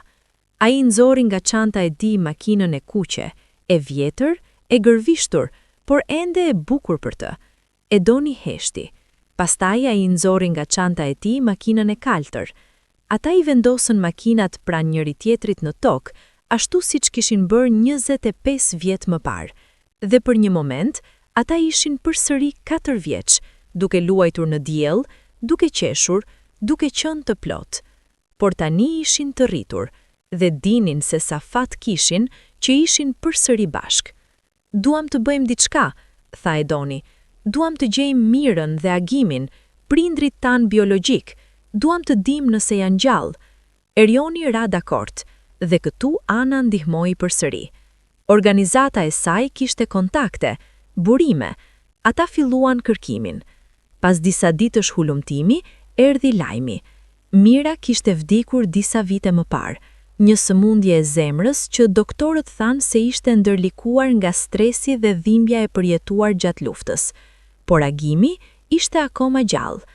Ai jetonte në një fshat afër Prizrenit, duke jetuar jetë të thjeshtë si bujk. Erioni dhe Edoni vendosën që duhet ta takonin. Ishte një pjesë e historisë së tyre që duhej mbyllur. Udhëtimi drejt Prizrenit ishte i heshtur. Të dy gjemët ishin të humbur në mendimet e tyre, duke imagjinuar çfarë do të thote burri që i lëshi 25 vjet më parë. Kur arritën në fshatin e vogël, një burr i vjetër po punonte në një kopsht. Fytyra e tij ishte e rrudhuar nga koha dhe dielli, trupi e tij i përkulur nga vitet e punës së rëndë. Por kur Ana thirri emrin e tij, ai u kthye. Dhe në ato sy të vjetër, Erioni dhe Edoni zbun diçka që njihnin, një trishtim të thellë, një vuajtje të përhershme. Agim, thiri Ana. Burri u afrua ngadalë. Po, unë jam Agim. Kush më kërkon? Erioni dhe Edoni ecën përpara. Zemrat e tyre po zgjasnin në mënyrë mizerore. Emri im është Erion, tha njëri, dhe emri im është Edon, tha tjetri. Agimi u ngroz, fytyra e tij u bë e bardhë, ai filloi të dridhej, çanta që mbante ra nga duart e tij. Jo, përshpëriti ai, nuk mund të jetë, nuk është e mundur. Jemi ne, baba, tha Edoni, dhe zëri i tij u thye, jemi djemtë e tu. Agimi shikoi nga njëri tek tjetri, duke përpjekur të kuptonte nëse kjo ishte reale, apo vetëm njëra tjetër nga ëndrat e tij të dhimbshme. Ju jeni të rritur, tha ai, dhe lotët filluan të rridhnin. Ju jeni aq të mëdhenj. Po, jemi të rritur, dhe ne u gjetëm njëri tjetrin. Agimi ra në gjunjë. Trupi i tij u tund me të qarit. Më falni, tha ai përsëri dhe përsëri. Më falni që ju ndava, më falni që nuk mund t'ju mbanta të bashku. Ju lutem, më falni. Erioni dhe Edoni u përkulën pranë tij. Ata e prekën, e përqafuan. Nuk ka asgjë për t'u falur, tha Edoni. Ti na shpëtove, të dy na shpëtove, por ju ndava. Dhe tani jemi bashk, tha Erioni. Dhe jemi këtu, me ty. Ata qëndruan kështu për kohë të gjatë. 3 njerëz të lidhur me gjak dhe dhimbje dhe dashuri. Agimi ju tregoi për Mirën, përse si ajo kishte vdekur me emrat e tyre në buzë, përse si çdo ditë e jetës së saj kishte qenë e mbushur me mjerim dhe shpresë që një ditë do t'i shihte përsëri djemtë e saj. Ajo do t'ishte aq e lumtur, tha ai. Ajo do t'ishte aq krenar që ju gjetët njëri tjetrin. Ata vizituan varrin e Mirës, një varr të thjeshtë në një varrez fshati. Erioni dhe Edoni vendosën lule dhe qëndruan në heshtje, duke ja kushtuar respekt gruas që i kishte sjellë në botë, që i kishte dashur aq shumë sa kishte duruar dhimbjen e ndarjes për t'i mbajtur të sigurt. Faleminderit nën, përshpëriti Edoni. Për gjithçka, shtoi Erioni.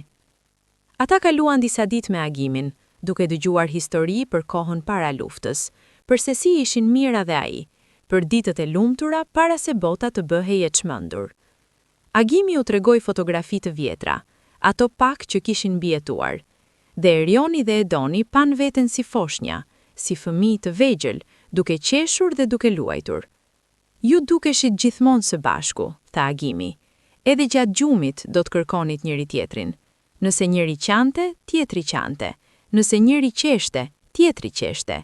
Ishit vërtet një shpirt i ndarë në 2 trupa. Kjo e preku ata thellë, sepse edhe pas 25 vitesh të ndarje, ata ende ndjenin atë lidhje. Kur erdhi koha për t'u kthyer, Erioni dhe Edoni i premtuan Agimit se do të ktheheshin, se nuk do ta linin përsëri vetëm. Tani që ju gjetëm, nuk do t'ju humbim, tha Erioni. Kurrë më, shtoi Edoni. Agimi i përqafoi, duke qarë përsëri, por këtë herë ishin lot gëzimi, jo dhimbjeje. Ju kam dashur çdo ditë, u tha ai. Çdo ditë të jetës sime. Edhe ne ty, than ata. Pas takimit me Agimin, Erioni dhe Edoni u kthyen në Prishtinë, por asnjëri nuk donte që kjo aventurë të përfundonte. Ata kishin shumë për të mësuar për njëri tjetrin, shumë vite për t'i zëvendësuar. Ana u propozoi një ide. Pse të mos kaloni pak kohë së bashku duke udhëtuar? Organizata jon mund të sponsorizojë një udhëtim për gjatë Ballkanit, Kosovë, Shqipëri, Maqedoni, Malizi. Mund të rizbuloni rrënjët tuaja, por këtë herë së bashku. Erioni dhe Edoni ranë dakord me entuziazëm, dhe kështu filloi një udhëtim që do të ndryshonte jetët e tyre përgjithmonë. Ata filluan në Prishtinë, duke eksploruar qytetin që kishte qenë piknisja e tyre. Ata ecën nëpër bulevard, pinë kafe në zona e re, vizituan bibliotekën kombëtare me arkitekturën e saj unike. Çdo gjë ishte e re për ta, por në të njëjtën kohë e njohur, sikur truri e tyre e mbante kujtesa që nuk mund t'i aksesoj plotësisht, por që ekzistonin diku thellë. Pastaj udhëtuan në Tiranë, ku Edoni u çoi për të takuar Lirin dhe Besnikun. Takimi ishte emocional dhe i bukur. Liri e përqafoi Erionin sikur të ishte djali i dytë i saj. Faleminderit që e ruajtët Edonin, i tha Erioni me lot në sy. Faleminderit që e bët atë njeriun e mrekullueshëm që është sot. Jo, tha Liri, duke qarë. Faleminderit juve që nuk e harruat njëri tjetrin. faleminderit që provuat se dashuria e vërtet ekziston. Besniku, njeriu I heshtur që rrallë fliste shumë, I shtrëngoi duart e Erionit dhe tha thjesht, mirë se erdhe në familje. Këto fjalë I shkrin zemrën e Erionit, sepse ai e kuptoi se nuk kishte humbur vetëm një familje, ai kishte fituar dy, Klaus dhe Ingrid në Gjermani, Liri dhe Besnik në Shqipëri. Të gjithë të lidhur me dashuri për dy djemë që kishin humbur dhe gjetur njëri tjetrin. Në Tiranë ata vizituan vendet ku Edoni kishte rritur, shkollën ku kishte shkuar, dukanin e frutave ku kishte punuar, balkonin e vogël ku kishte shikuar yjet. Erioni I vizitoi të gjitha me interes të thellë, duke u përpjekur të kuptojë jetën që Edoni kishte jetuar. Dëshiroja që kisha qenë këtu me ty, tha Erioni një ditë ndërsa ishin të ulur në atë balkon. Dhe unë dëshiroja që kisha qenë në Gjermani me ty, por ndoshta është mirë që nuk ishim. Ndoshta duhet të jetonim jetë të ndryshme për të vlerësuar më shumë këtë moment. Erioni e mendoi këtë, kishte diçka filozofike dhe e bukur. Pastaj shkua në Gjermani. Edoni fluturoi për herë të parë jashtë Ballkanit dhe emocionet ishin të jashtëzakonshme. Erioni e solli në Berlin, I tregoi apartamentin, vendin ku punonte, parqet ku shkonte. Klaus dhe Ingrid pritën Edonin me dashuri të madhe. Ingrid gatuaj një darkë të madhe, duke përfshirë disa gjella shqiptare që kishte mësuar ta gatuante për Erionin për gjatë viteve. Mirë se erdhe, Edon, I tha Klaus duke e përqafuar. Kemi dëgjuar kaq shumë për ty. Erioni ka folur për ty çdo ditë që në ditën që erdhi me ne. Edoni ishte I prekur. Ai e pa se sa shumë e donin Erionin, dhe kjo e bëri ta donte edhe më shumë ata. Gjatë drekës, Klaus rrëfeu histori nga fëmijëria e Erionit. Ditën e parë të shkollës, lojën e parë të futbollit, herën e parë kur fliste gjermanisht pa gabime. Edoni dëgjoi me gëzim dhe trishtim të përzier. Ai donte që ti kishte qenë pjesë e atyre momenteve, por ishte gjithashtu mirënjohës që Erioni kishte pasur njerëz që e donin. Ti je një djalë I lumtur të kesh dy familje që të duan, I tha Ingrid Erionit. 3, korrigjoi Erioni. Kam agimin gjithashtu. Ke të drejtë, tha Ingrid duke buzëqeshur. 3 familje, je shumë I pasur me dashuri. Një nga netët në Berlin, Erioni dhe Edoni dolën për një shëtitje në qytet. Ishte një natë e qartë, yjet të dukshëm edhe përmes ndriçimit të qytetit. Ata ecën nëpër rrugë të qeta, duke folur për të ardhmen. Çfarë do të bëjmë tani? Pyeti Edoni. Kemi gjetur njëri tjetrin, por jemi ende në vende të ndryshme. Si do të funksionoj? Nuk e di, pranoi Erioni, por e di që nuk dua të jem larg nga ty përsëri. 25 vite ishin mjaft. Edhe për mua, tha Edoni, por realiteti është se ti ke një jetë këtu dhe unë kam një jetë në Tiranë. Atëherë do të krijojmë mënyra për të qenë bashk, tha Erioni me vendosmëri. Do të udhtoj sa herë që mund. Ti do të vish këtu sa herë që mund. Do të mbështesim njëri tjetrin nga distanca. Dhe ndoshta, një ditë, do të gjejmë një mënyrë për të jetuar afër. Edoni buzëqeshi. Më pëlqen kjo ide. Ata vazhduan të ecin, dhe Edoni pa një tabel në një ndërtesë. Shkolla e gjuhëve të huaja, kurse intensive. Erion, tha I, unë kam një ide. Çfarë? Unë mund të mësoj gjermanisht, mund të aplikoj për studime këtu, ka programe stipendish për student ndërkombëtar, mund të vi të jetoj në Gjermani. Zemra e Erionit u lodh. Vërtet? Do të bëje këtë? Për ty? Po, absolutisht po. Por Erioni hezitoi. Nuk dua që ti të lësh gjithçka për mua, lirin, besnikun, jetën tënde. Nuk po I lë, po zgjeroj jetën time. Ka një ndryshim, dhe megjithatë, nuk do të jetë përgjithmonë. Mund të shkojmë përpara dhe prapa, por dua të kem mundësinë të jem afër teje. Erioni e përqafoi. Nëse e bën këtë, do të jetë gjëja më e bukur që dikush ka bërë ndonjëherë për mua. Muajt që pasuan ishin të mbushur me plane dhe përgatitje. Edoni filloi të mësoj gjermanisht me intensitet. Ai punoi edhe më shumë për të kursyer para. Erioni e ndihmoi me aplikacionin për universitete dhe programe stipendish. Dhe ndërkohë, historia e tyre u bë virale në të gjithë botën. Artikulli I Ana u përkthye në 10 gjuhë. Videoja e takimit të tyre në aeroport u pa nga miliona. Njerëzit nga e gjithë bota dërguan mesazhe mbështetje, dhurata, oferta për ndihmë. Disa njerëz u kritikuan, duke thënë se po eksplotonin dhimbjen e tyre për vëmendje, por Erioni dhe Edoni nuk u interesueshin për kritikat. Ata dinin të vërtetën, se historia e tyre kishte prekur zemra, kishte dhënë shpresë për ata që kishin humbur dikë, kishte treguar se dashuria dhe përkushtimi mund të kapërcenin çdo pengesë.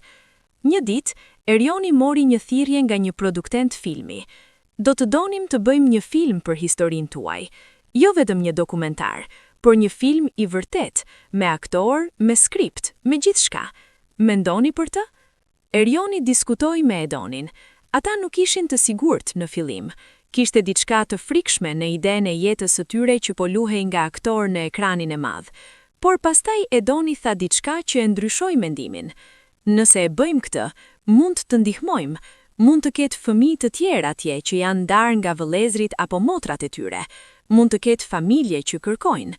Nëse historia jon u jep shpresë, nëse i frymëzon ata të mos dorëzohen, atëherë ja vlen. Erioni ra dakord, dhe kështu ata nënshkruan kontratën. Prodhimi i filmit mori një vit të tërë. Erioni dhe Edoni u konsultuan rregullisht, duke u siguruar se detajet ishin të sakta, që emocionet ishin të vërteta.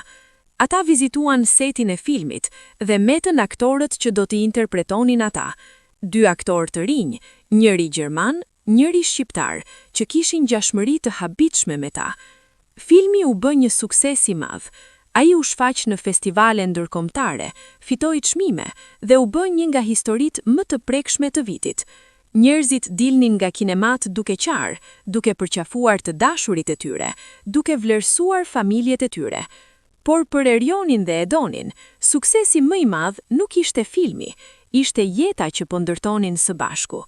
Edoni mori një stipend për të studiuar inxhinieri përkthimi në Universitetin e Munichut. Ai u zhvendos në Gjermani, por jo në Berlin, në Munich, qytetin ku Erioni kishte rritur fëmijëri. Ka diçka poetike në këtë. Edoni po jetonte në vendin ku vëllai i tij kishte pasur fëmijërinë. Ata takoheshin çdo fundjavë. Ndonjëherë Erioni travelonte në Munich, ndonjëherë Edoni vinte në Berlin. Ata kalonin kohë duke eksploruar, duke folur, duke ndërtuar kujtesa të reja për të zvendësuar ato që ju ishin vodhur. Klaus dhe Ingrid e mirëpritën Edonin si djalin e dytë. Ata organizuan darka familjare ku të dy djemt ishin të pranishëm. Ata dëgjuan histori nga të dy, duke mësuar për jetët e tyre të ndara, duke qeshur dhe qarë me ta. Një darkë, Ingrid solli një album fotografish të vjetër. "Dua t'ju tregoj diçka", tha ajo. Brenda kishte fotografitë e Erionit gjatë gjithë viteve, ditët e para në Munich, ditëlindjet, krishtlindjet, pushimet. "Në çdo fotografi", tha Ingrid me zë të emocionuar, "shiko sytë e tij. Edhe kur qesh, ka një trishtim. Tani e kuptoj pse.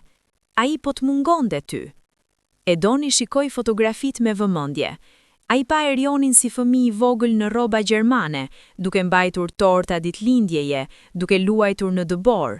Dhe Ingrid kishte të drejtë. Në çdo fotografi, edhe në ato më të lumtura, kishte diçka në sytë e Erionit që tregonte për një humbje të thellë. "Jam këtu tani", tha Edoni butësisht, duke prekur një fotografi ku Erioni dukej rreth 8 vjeç.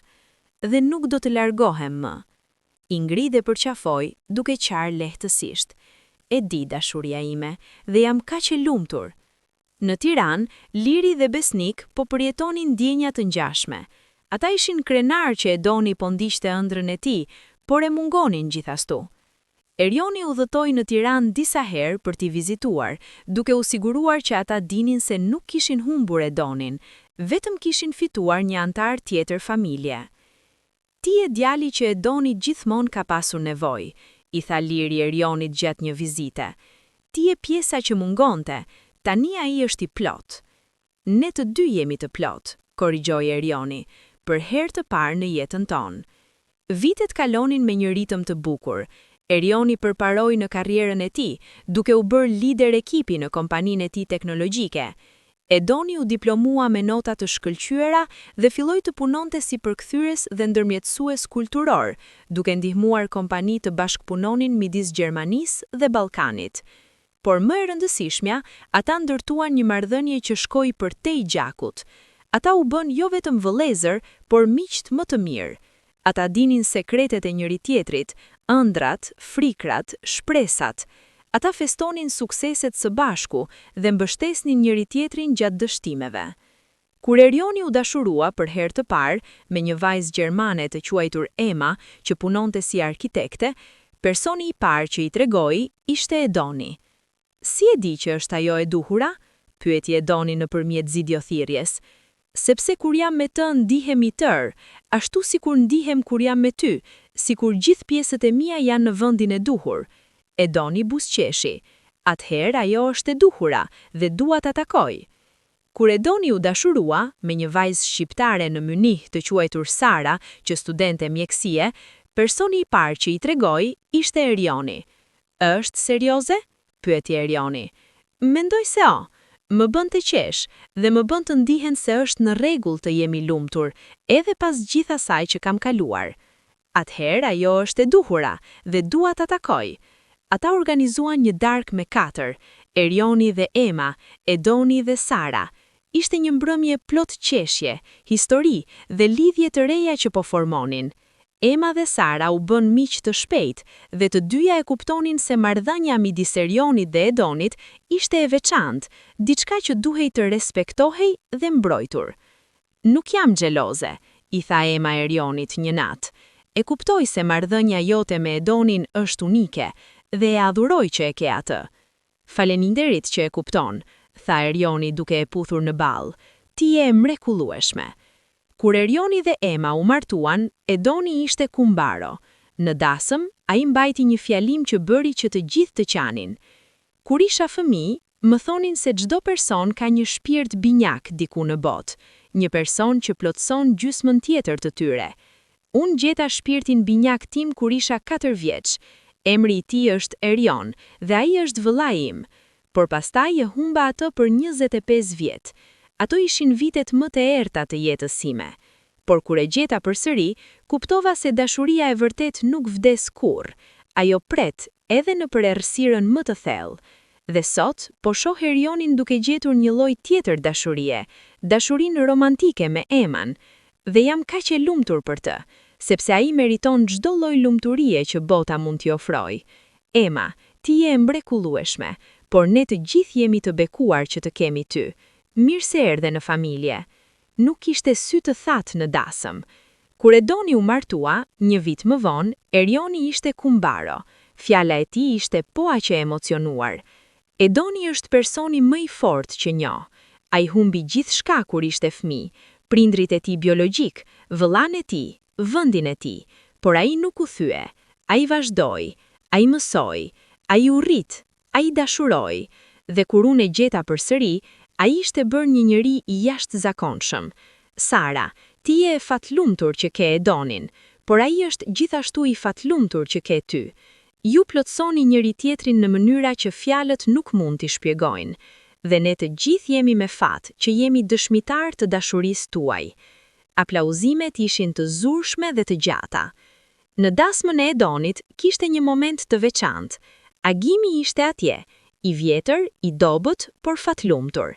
Ai kërcjau me Edonin dhe pastaj me Erionin.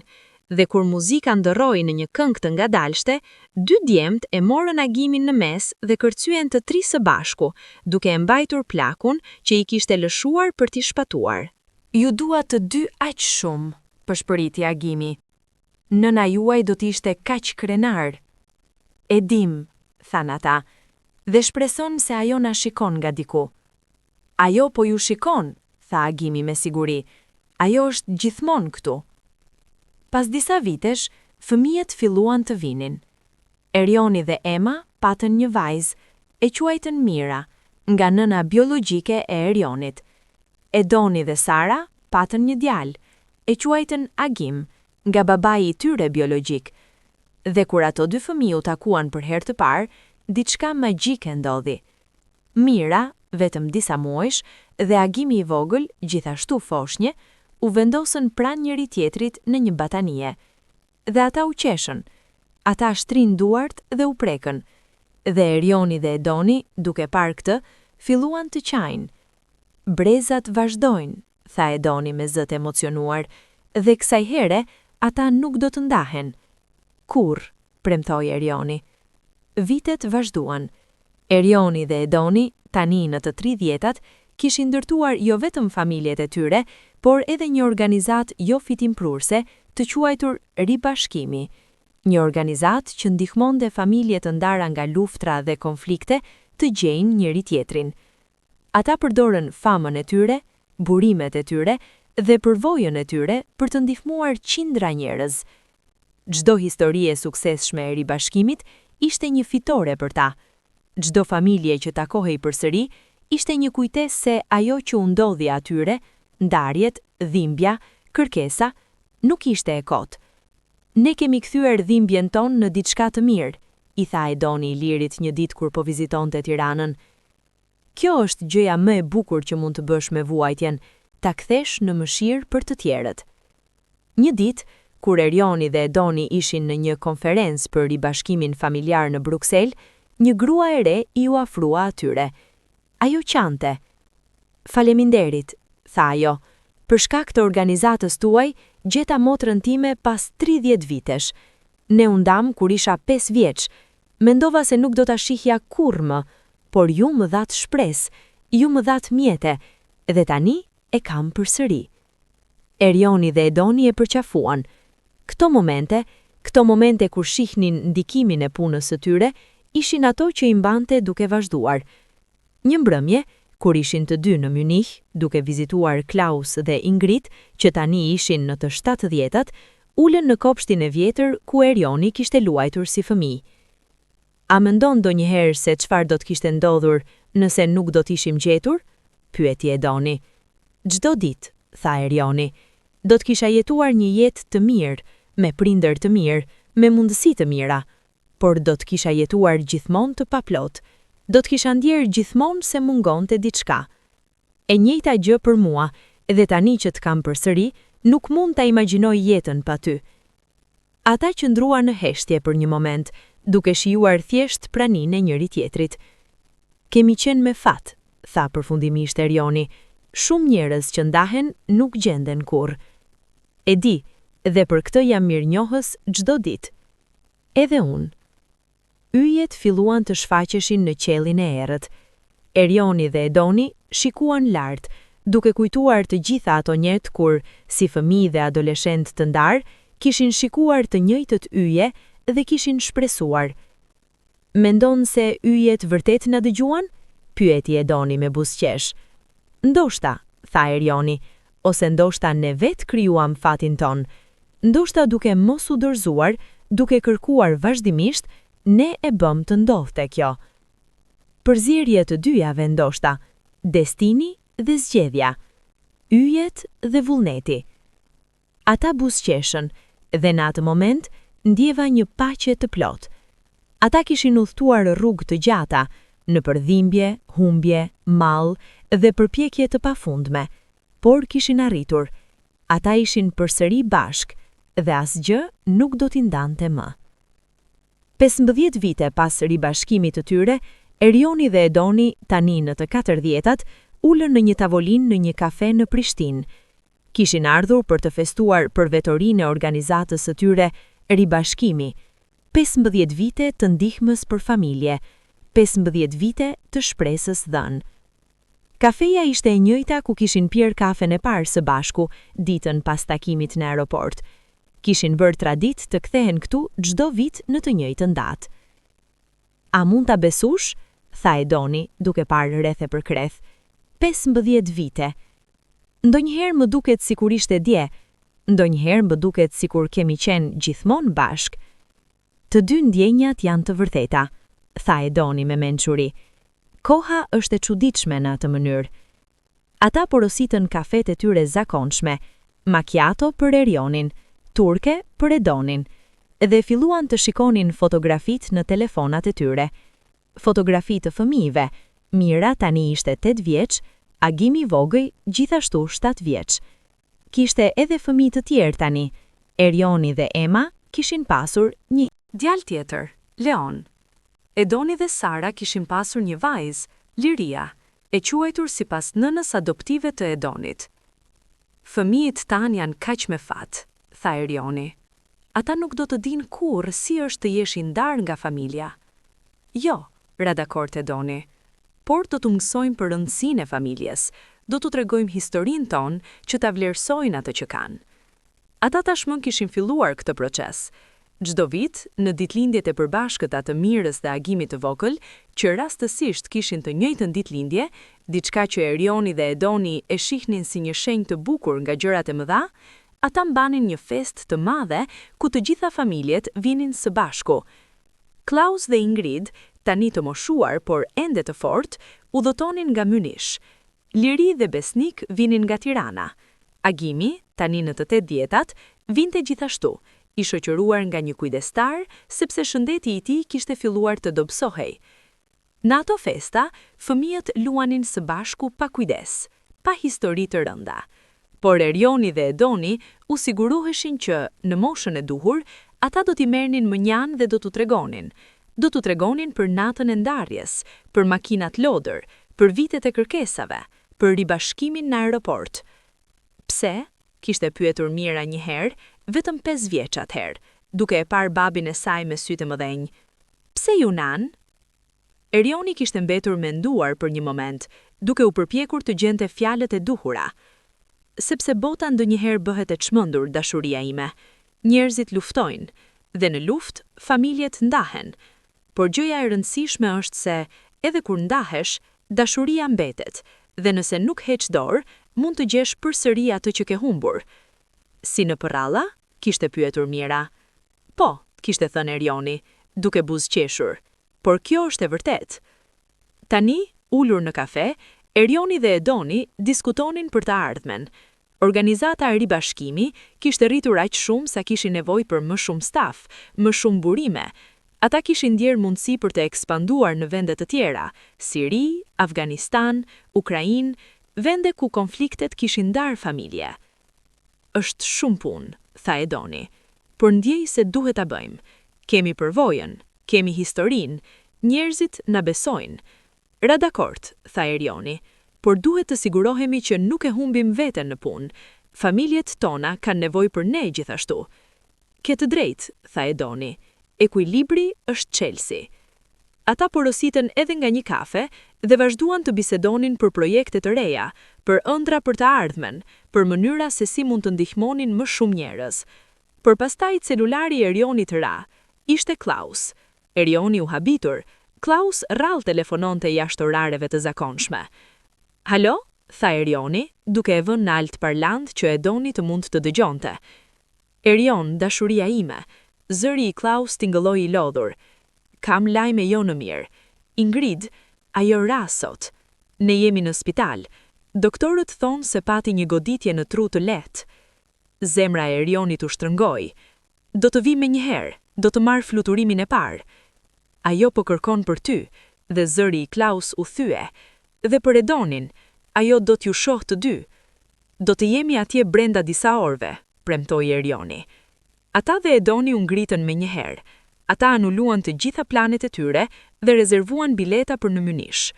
Gjatë fluturimit, Erioni ishte i heshtur, i humbur në mendimet e tij.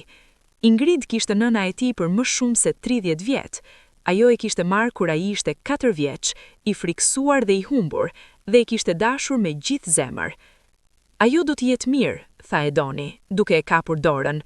E di, por ajo po plaket, ne të gjithë po plakemi, dhe kjo më frikson. Kur arritën në spital në Mynish, Klaus ishte në sallën e pritjes, duke dukur i mbytur dhe i lodhur. Ai e përqafoi Erionin fort, pastaj Edonin. Faleminderit që erdhët, tha ai. Ajo është e zgjuar, por e dobët. Doktorët thonë se do t'i nevojitet kohë për të rikuperuar. Ata hynë në dhomë. Ingrid rinte në krevat, e bardhë dhe e dobët, por sytë e saj ndriçuan kur i shohën. Djemtë mi, përshpëriti ajo, të dy këtu. Erioni dhe Edoni u afruan krevatit, Çelin i morën nga një dorë. Si ndihesh, nën? Pyeti Erioni. E lodhur, por e lumtur që ju shoh. Mos flas shumë, tha Edoni. Pusho, ne jemi këtu. Ingrid buzëqeshi dobët. Kam diçka që dua t'ju them. Ndoshta është herët, por nuk e di sa kohë më rretet. Mos flas kështu, tha Erioni, duke u përpjekur të mos qaj. Dëgjome, insistoi Ingrid. Kam jetuar një jetë të bukur, kam pasur një bashkëshort të mrekullueshëm dhe kam patur fatin të rris një djalë që nuk erdhi nga trupi im, por që erdhi nga zemra ime. Erion, ti ke qenë gjëja më e mirë që më ka ndodhur, dhe Edon, edhe pse nuk e rri tek ti, Nuk të kam njohur kaq gjatë, të kam dashur si djalin tim të dytë. Ju të dy keni bërë jetën time kuptim plot. Lotët filluan të rrjedhin nga sytë e Erionit dhe Edonit. Ne jemi ata që jemi me fat, tha Erioni. Ti më dhe një shtëpi kur nuk kisha asnjë. Ti më dhe dashuri kur isha i humbur. Dhe për këtë, do të jemi përgjithmonë mirënjohës, shtoi Edoni. Ingrid i shikoi me dashuri. Premto më diçka, tha ajo. Çfarë do? Than ata. Mos u ndani kurrë përsëri, pavarësisht nga çfarë ndodh. Qëndroni së bashku, mbroni njëri tjetrin. Premtojmë, than ata në unison. Ingrid u qetësua. Ajo mbylli syt, por ende mbante duart e tyre. Gjatë ditëve të ardhshme, Ingrid u rikuperua ngadalë. Doktorët ishin të kënaqur me progresin, edhe pse paralajmëruan se rikuperimi i plot do të merrte kohë. Erioni dhe Edoni qëndruan në Mynih për 2 javë, duke ndihmuar Klausin, duke kaluar kohë me Ingrid, duke siguruar se gjithçka ishte në rregull. Kur më në fund ishte koha për t'u kthyer në jetët e tyre të zakonshme, Ingrid tashmë ishte shumë më mirë. Ajo po ecte me ndihmën e një bastuni dhe po fliste humor. Shihni, tha ajo duke buzëqeshur.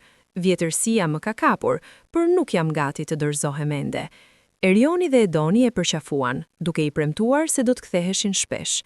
Ngjarja me Ingrid u bë një kujtesë fort për ta, se jeta është e brisht.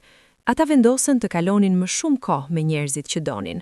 Udhëtimet u bën më të shpeshta, telefonatat më të gjata, festat familjare më të mëdha. Një ditë, agimi i vjetër u sëmur seriozisht. Erioni dhe Edoni shkuan menjëherë në Kosovë. Ata qëndrën pranë krevatit të tij në spital, duke mbajtur duart e tij të vrugosura. Djemtë e mi, tha agimi me zë të dobët. Ju gjeta përsëri. Kjo është gjëja më e mirë që më ka ndodhur në jetë. Ne gjithashtu, than ata. Dhe tani e di se edhe kur të iki, nuk do t'jeni vetëm. Ju keni njëri tjetrin. Gjithmonë. Gjithmonë, premtuan ata. Agimi vdiq 1 javë më vonë, në paqe, i rrethuar nga njerëzit që e donin. Funerali ishte i madh, jo vetëm familja e afërt, por edhe njerëz nga e gjithë Kosova që kishin dëgjuar historinë e tij. Historia e burrit që kishte duruar dhimbjen e ndarjes nga djemtë e tij për t'i mbajtur të sigurt dhe që ishte jetuar mjaft kohë për t'i parë përsëri të bashkuar. Në Varreze, Erioni dhe Edoni qëndruan pranë njëri tjetrit, duke mbajtur duar, duke qarë heshtazi. Ata e varrosën agimin pranë Mirës, që të ishin bashkuar në vdekje siç kishin qenë në jetë. Ata janë bashkë tani, tha Edoni. Po, ra dakord Erioni, dhe ne do t'i mbajmë kujtimin e tyre të gjallë. Vitet vazhduan, fëmijët u rritën, Mira dhe agimi i vjetër, tani në fillimet e adoleshencës, filluan të kuptonin plotësisht historinë e baballarëve të tyre. Ata e dëgjuan me vëmendje, me admirim, me një kuptim të ri për rëndësinë e familjes. A nuk ishe i friksuar? E pyeti Mira Erionin. Kur ishe duke e kërkuar për daj Edon, a nuk u friksove se nuk do ta gjente? Erioni mendoi për një moment. Po, isha i friksuar, çdo ditë, por frika nuk më ndalonte, sepse dashuria ishte më e fortë se frika. Kjo është kaq e bukur, baba, tha Mira duke e përqafuar. Agimi i jetër, që kishte marrë emrin e gjyshit të tij, pyeti Edonin.